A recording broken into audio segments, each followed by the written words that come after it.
Tuesday, the 27th of June, 2023.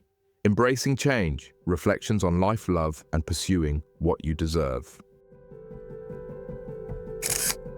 Copacabana, Rio de Janeiro, 27 degrees, hot, sunny, and clear sky. I am still happy after resolving the issue with my Brazilian ID at the federal police yesterday. Today, I was up early with some effects of a dying cold, but I was ready to take on the world, or at least the day and the next part of my journey. This constant journey of trying to improve myself and launch myself into an alternative future. We all must wake up, push ourselves, and do things that we normally would not do or would be utterly blind to, ignorant of what we should and should not be doing, or even not do. In the same way, I see myself as someone who has survived no matter what.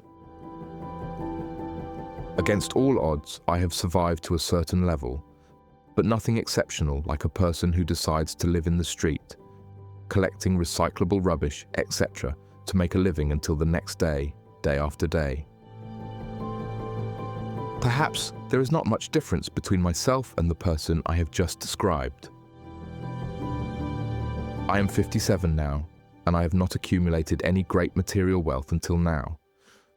So for many who look at me and judge, I am a loser, and maybe I am. If I am lucky and get to live 10 more years, I want these 10 years to be how I want to live them and to be lived well. But also, when I die, due to the last 10 years or so that I have lived, I will have left something to my daughters for them to have a better life than what they do now. Am I doing the right thing by wanting this? Or is the society in which we live telling us that we should do this? I honestly do not really know. I look at my daughters, and the only thing I'm certain of is that I will not be able to depend on them for support in my last years. And nor should I. Thinking about death, I feel that I am not as afraid of it as I was before. I was not really afraid of it in the past, just the question of wanting to live longer, to enjoy as much time as possible with the people who are important to me before I go. As this changes, my demand for living has changed too. What is really love, and what is love in a family? Is family love something that really exists and is something that will positively sustain us for the rest of our lives? Or is it something that modern society traditionally surrounds us with, what we should conform to and accept at all costs? I know of many families that are apparently happy and united in their quest to maintain and evolve as an entity of love, care, and balance. However, I also know a lot of families like my own in England and Brazil that are fragmented, lost, torn apart, and wounded. I personally feel wounded by my inner feelings. I have noticed that at the moment, it is difficult for me to openly accept affection from my youngest daughter, even though I know that her intentions and actions are genuine and sincere. These doubts that I'm passing now are because of change and my desire for change. Sometimes I feel I'm writing too much and doing too little. Should I write less and do more with more ferocity and passion? Or am I lacking the energy and shine of when I was in my early 20s and when I had just arrived in Brazil? I know I should be doing more, and I want to do more, and I do not want to hold myself back anymore. I deserve more, and I deserve to receive what I deserve. So, if I'm not getting what I think I should deserve, then I must do more to get what I deserve without questioning or hesitation. I need to do it and enjoy the process and journey.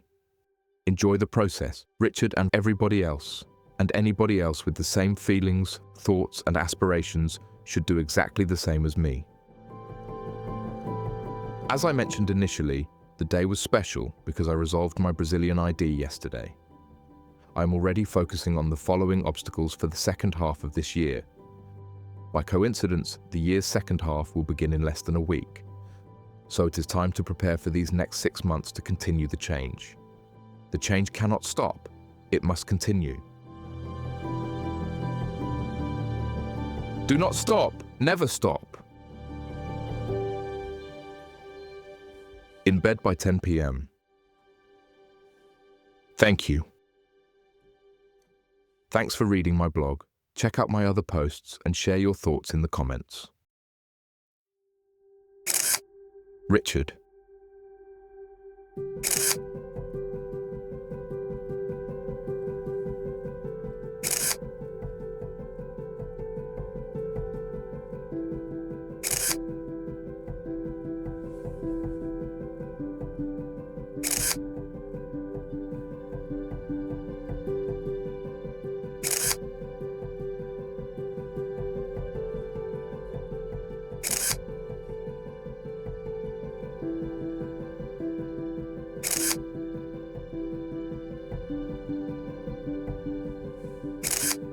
Photos by Richard George, photography.